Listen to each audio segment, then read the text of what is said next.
and who has worked at 2 of our campuses in the IT department, and has also worked in disability support services, and basically has been around to a lot of different places, and will be graduating this spring semester.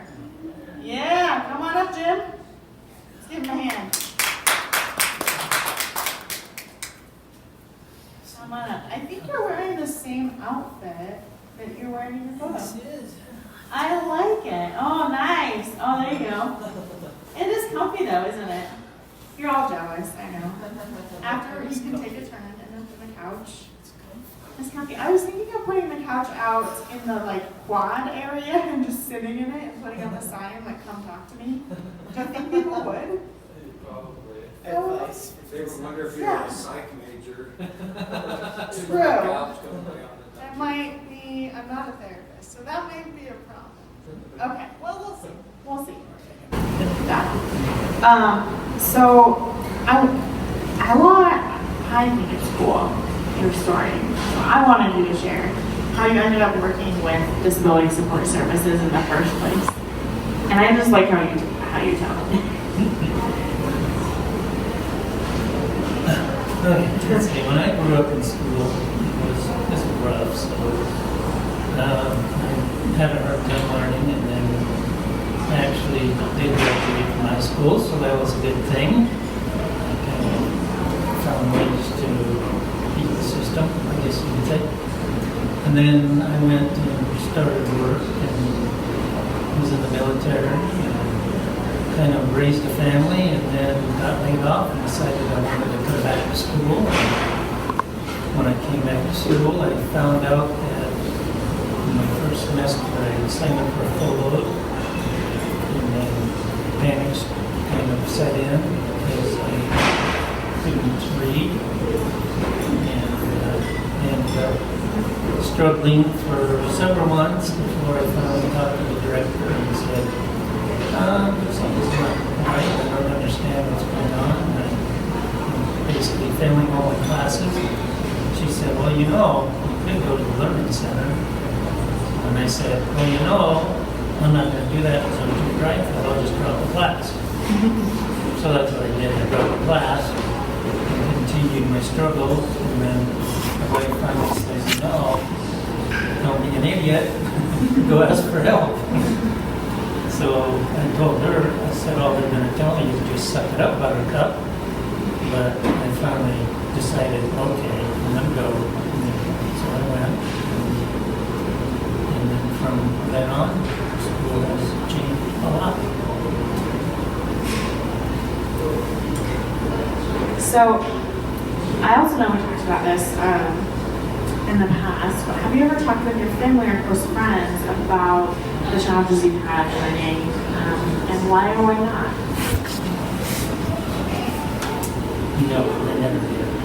My wife didn't even know until 2.5 years ago. It was one of those things where I didn't like to talk about my disabilities because I wanted to fit in. So I never did, and I always decided that there was other ways that I could kind of sidetrack that type of comment, so I was the fun guy. And I still avoid it. I don't like talking about it much because I don't like the D word.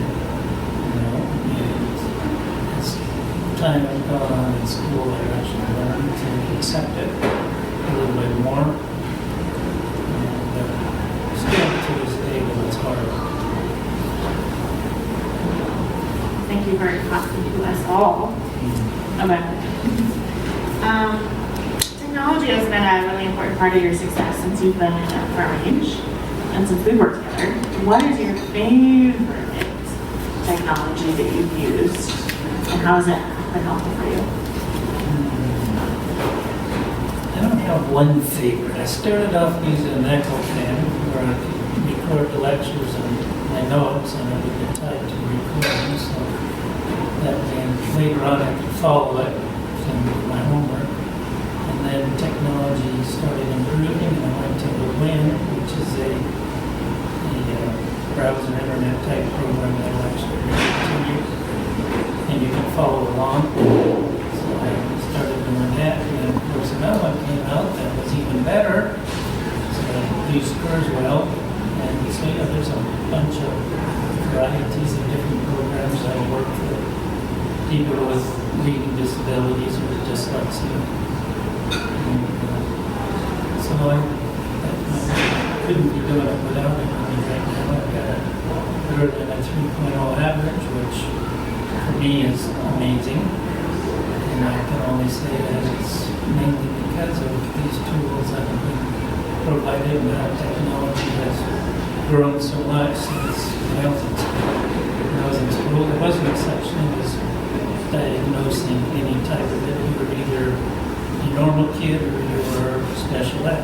Those are the only two categories. And I felt, of course, my parents were the same way. They said, no, we're going to put you in special ed. So I didn't get any type of diagnosis or help until later in life. And thinking about your time at Front Range, what accomplishments are you most proud of? Oh, man, I think so. It's kind of crazy.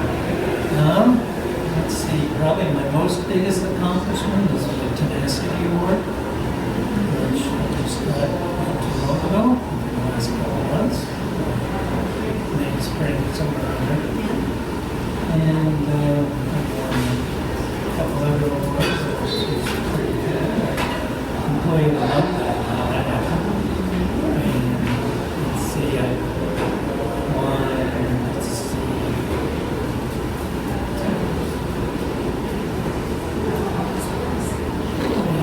member of NSLS. Yeah, NSLS, doing that, and was part of that, so I tried to keep myself involved in school. And my last question is, what advice do you have for current or new Front Range students in being successful here? Well, let's see, the first thing I would do is, if you're struggling, you can ask for help and not do like me and drag my feet and end up failing a semester pretty much. Even further behind the graduation date that you originally had set a year. So, but it's been good. And I'd say get involved. I have been involved in quite a few things. I've done the video promotion and bulletin board promotion for the center. And I was invited to talk in Lebanon Springs. So that was a huge honor. Disabilities and students with dyslexia. So that was really cool. I've had a chance to be able to work at the school in various jobs and help people in different ways. So that was really nice. And it's a bonus too if you're out looking for a job. The employers like to see that you were involved and you just didn't go to school to go for your degree, and that was it. They're more impressed with what you do, plus going to school. So it's the added bonus is what they like to look for. And helping others is another big important part of it too. If you see classmates struggle, try and help them out, or if you see somebody that needs some help right out of the system, it's a really important piece to do. Awesome, thank you. Because Jim works in the IT department and knows a lot about technology, I thought I'd ask him, what are some most important top 3 things that you would say students should know about in terms of technology as a student?